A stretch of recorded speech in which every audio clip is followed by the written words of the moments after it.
Hi, I'm Melissa Vance with Choose Selfcare. You're probably wondering, what on earth are we doing in the kitchen if we're about to practice yoga? Well, you're in for a treat. We're going to be practicing yoga with sandbags today. And before we get started, I wanted to show you how to properly fill your sandbag with sand. So let's get started. So first you're going to need sand, measuring cup or scoop, uncooked rice, or beans. You can use any of these three to fill your sandbags. Now I know it's called a sandbag and you automatically assume it's filled with sand, but a lot of times the sandbags are filled with the uncooked rice or uncooked beans. I personally prefer the sand when using a sandbag. It's softer when anchoring and grounding in a pose, so that's what we're gonna use today. So you'll get your sand from a construction store. It's gonna be play sand in about a 10 or 15 pound bag, or you're gonna get it from the beach. I don't recommend getting it at the beach. It could have bugs, it could have twigs or broken shells. So if you do that, you need to really thoroughly rinse that out and get all that debris out of your sand. But if you get the play sand, it's usually pretty clean. Never had an issue, but always check your sand. If it's a little wet, like play sand comes in the bag, it'll usually be a little moist or wet. So you gotta clean that out and dry it. And you'll use the oven for that. You'll place it all on a baking sheet and bake it for 45 minutes at 300 degrees. That should kill mold and mildew so that you don't have an issue after you place it in the sandbag. So the sandbag itself will come with, when you order it, will come in a bag with two parts. This is the inner part, and this is the outer part. The outer part is going to have the handle. It is for carrying, it's for lifting, and usually sandbags are anywhere from 3 to 10 pounds. I normally make my sandbags 10 pounds. I have seen sandbags 15 pounds. A lot of students can't handle a 15-pound bag on their hip or on their back, so 10 usually seems to be the good number.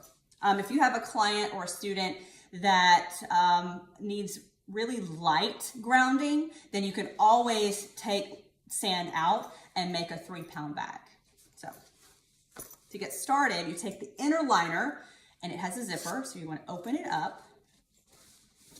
And you'll take your scoop and scoop the sand in. You can scoop enough and then weigh it either on a scale or just kind of hold it and see if that's a good weight for you. But you'll keep filling this. I'm not going to make you watch me fill this all the way up. I'm not going to bore you. So this is going to go all the way up to about 3 inches or 2 inches from the zipper. Once you're finished filling this up, you'll zip it closed, and then you'll take the outer portion of the sandbag and make sure, and this is really important, make sure that the inner liner zipper goes head first. So you want this outer zipper to be down here when it's inside. The reason for this is if you're teaching a class of 50 students, and you have all these sandbags, and there's gonna always be one person curious and open this zipper and then open this, and then sand goes everywhere.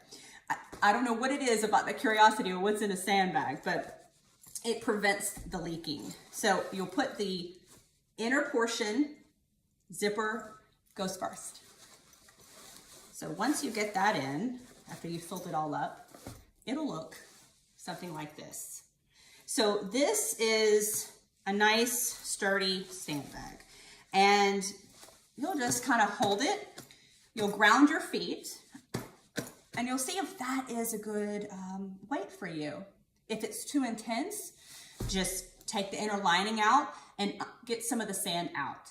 If it's not enough and you want more weight for grounding and anchoring, then you can always add more.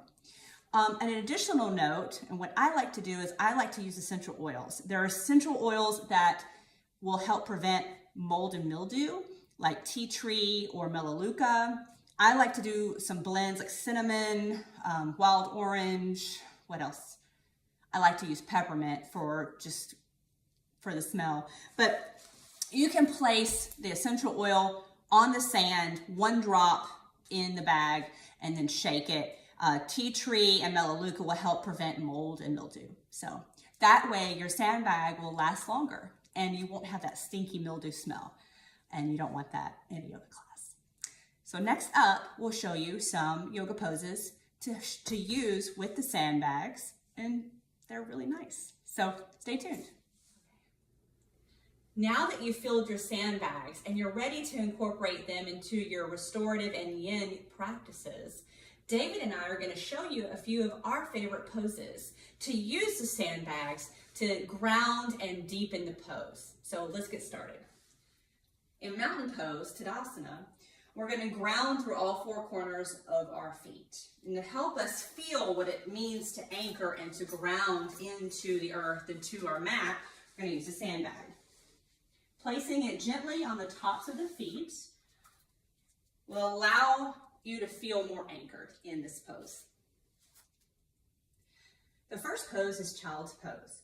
We're going to grab our sandbag and we're going to shift the sand evenly so it's evenly distributed within the sandbag.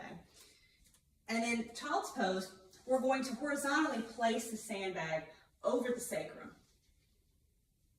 It helps with grounding and anchoring. It's a great time to set an intention in your practice or become present in the moment. Leave work behind, leave the stress behind, leave your to-do list behind, and come into child's pose, grounding, and the sandbag helps to do that. Also, another option is take another additional sandbag and vertically place it along the spine. How's that feel? That feels great. Good. In a reclined twist, place the sandbag on the hip to help ground the hip closer to your mat. Also, this shoulder may want to lift off your mat. So you'll take a second sandbag and gently place it over the shoulders. Now, if you have tight shoulders, just be really super careful. If this is too intense, you can always take the sandbag off. How does that feel? It's great. Okay. And you'll just breathe deeply and allow the sandbags to ground you deeper into this pose. In reclined twist, make sure you do the other side. So same thing on this side. Place the sandbag gently on the hip. And if you have tight shoulders like David does, you place an additional sandbag over the shoulder.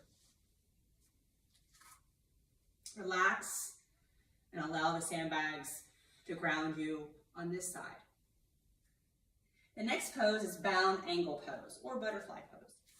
So you'll sit on the mat and you'll notice that David's knees don't exactly touch the mat. He has tight hips. So I'll show you what to do with that in just a moment. But first, you're going to play around with this. You're going to place one of the sandbags over the feet to have a feeling of grounding in the feet. Is that too intense? No, it feels good. Okay. So you can place a sandbag here on the feet. You also can place a sandbag on the thigh here. But because David's hips are super tight, we're going to place a block on each side.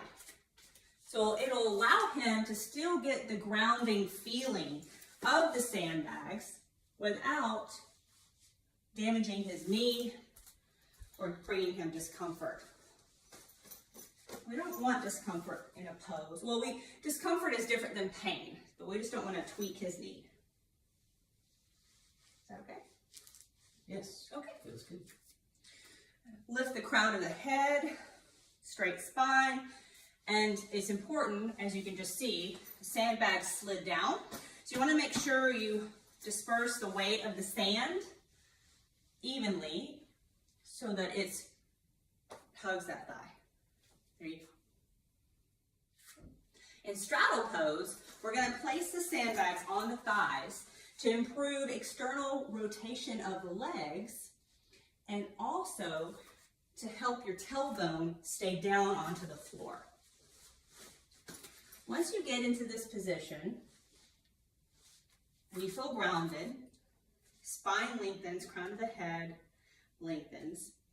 If your hips feel okay and you're able to fold forward, you may do so at this time, or you can stay in this position to help strengthen and gain flexibility in this pose.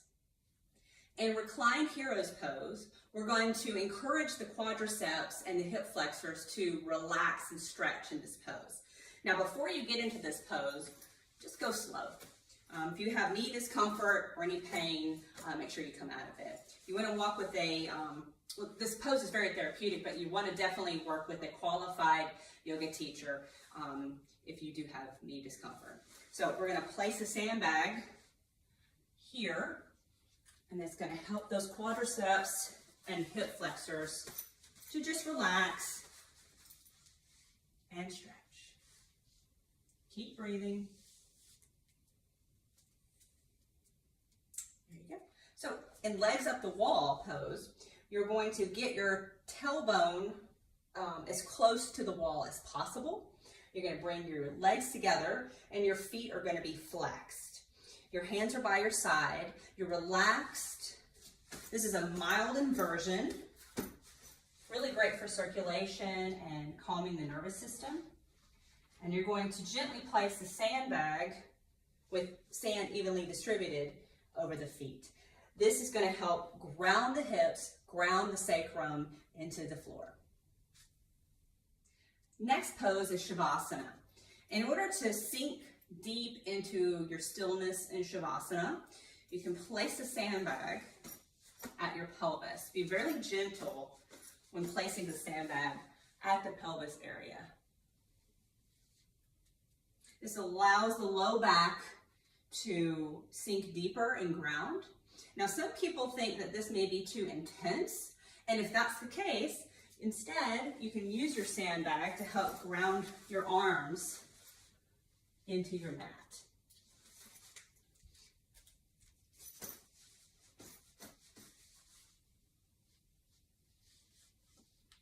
Being mindful of the elbows and the joints. But this allows you to relax and anchor into stillness in Shavasana.